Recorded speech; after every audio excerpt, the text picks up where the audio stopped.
We're here today because we're actually talking about a success story. It's certainly something that we think has the potential to be a great success. What can we do to protect our waterways? And one of the key concerns is stormwater.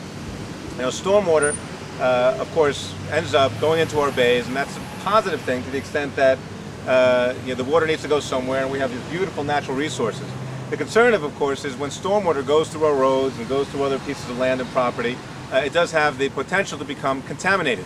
It picks up oils and dirts and other things that somehow leach into the water that we're trying to protect. And so when our stormwater, unfiltered, ends up into the bay, we end up with contaminated water.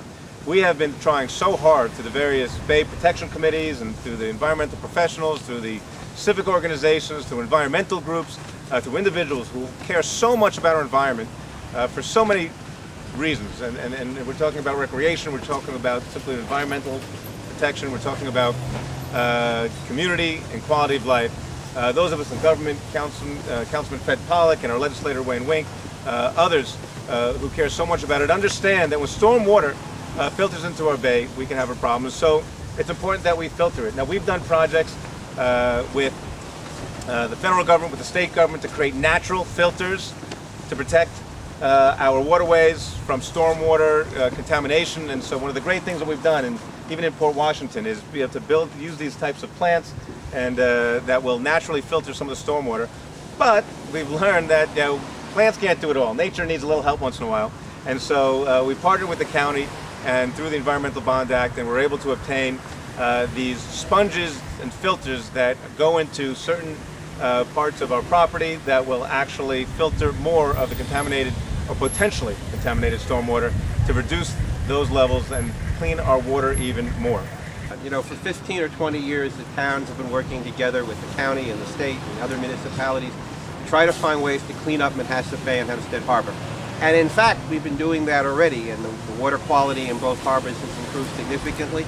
But this is yet another step that will enable us to keep Manhasset Bay and Hempstead Harbor cleaner, keep some of the, as John said, some of the stormwater pollutants out of the bays and out of the harbor. It's really very important. This is a less obvious, but I think even more effective vehicle to ensure the continued improvement of our bays and harbors. You're not going to see this as you're driving by, but the effects are going to be seen for decades and generations to come, I think. So I am very happy that Nassau County can cooperate in this effort, and that Nassau County can provide the funds necessary to acquire and to help install some of these where appropriate, and that the town will be working with us going forward to maintain not only these catch basins, but so many other areas throughout our watershed area. So basically what we're doing here, folks, is we're taking existing infrastructure, repurposing it so that it now becomes a water quality treatment system, and this is very consistent with the whole idea of green infrastructure, and we really applaud the partnership here for advancing green infrastructure and using the existing system to improve water quality in Long Island Sound as a whole, but Manhasset Bay, Hempstead Harbor, Little Neck Bay, and as we go further east. Earlier this summer, we were able to open Hempstead Harbor for clamming for the first time in 40 years. Maybe we can start doing that here. This will help keep sediment out of the harbor, which will stop us from needing to worry about dredging all the time. The oil boom will suck up all the pollutants that come out of your cars, your oil, any oil-based, petroleum-based products. And as long as we maintain them like we said we were going to do it, this should be just a wonderful item for us to go forward with improving the water quality. There are literally tens of thousands of storm drains and catch basins on Long Island, which drain the impervious surfaces, our roads, our parking lots, and we all know what happens, that many times contaminants, trash, debris, sediments, oils, grease, chemicals, and a long list of things that shouldn't be in the water end up on our roads, and when we have a storm, will go into the storm basin, into the catch basin. And so what we're doing here is we're using, as I said earlier, we're repurposing the storm drain system to allow the storm drain system to actually act as a filter, and it's sort of it's a last line of defense. It's not the only way to address stormwater. It's a very important component, though, of an overall strategy to improve our water quality. So what we're going to do here My colleague Glenn here from Fabco is going to lift up the grate. We're going to demonstrate how we install these things. So let's do it.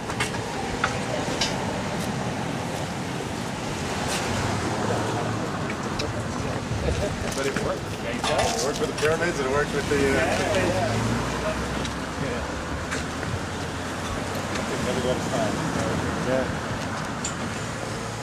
This unit is called a storm sack with an oil boom. So what it does is it collects sediments, contaminated sediments, trash, debris, floatable debris, and the oil boom will absorb oils and grease before it gets into the catch basin and then out into the outfall pipe and into Manhasset Bay.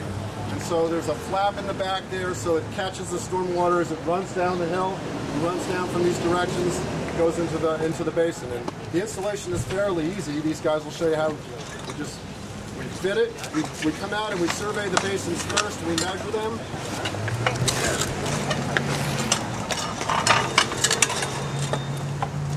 There's an adjustable flange so we can fit it to the actual catch basin.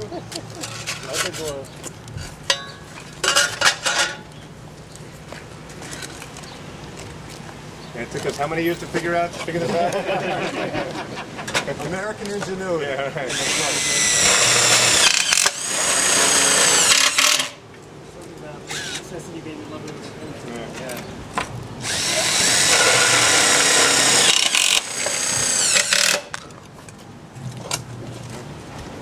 That's it. And then we put the grate back on, we're done, and on to the next one. Now what is the white part? That's an oil boom. So when the storm water comes through, the boats, absorb the oil? yeah, Absorb the oil. absorbs the oil. And it's replaceable. And it's Right. replaceable.